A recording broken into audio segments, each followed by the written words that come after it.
Sí, bueno, el club creo que está haciendo un esfuerzo económico muy grande para tener un jugador de esas características, como Dylan. Es un jugador que ha jugado muy bien en Euroliga, en Estrella Roja, y creo que nos va a aportar mucho.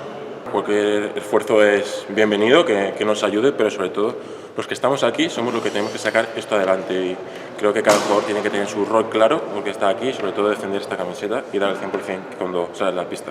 Sí, está claro que Murcia tiene una muy buena afición allí, una pista difícil, pero vamos con ganas, sobre todo de sacar una victoria muy importante y no pensar en esos puestos bajos, de estar tranquilos. Es un partido que se puede sacar adelante y lo vamos a hacer. Hay que mejorar muchos aspectos, pero sobre todo recalco lo que dijo Pep, que es la defensa, ayudarnos unos a otros. Esto no es un deporte individual, con lo cual entre todos juntos vamos a intentar sacar esto adelante.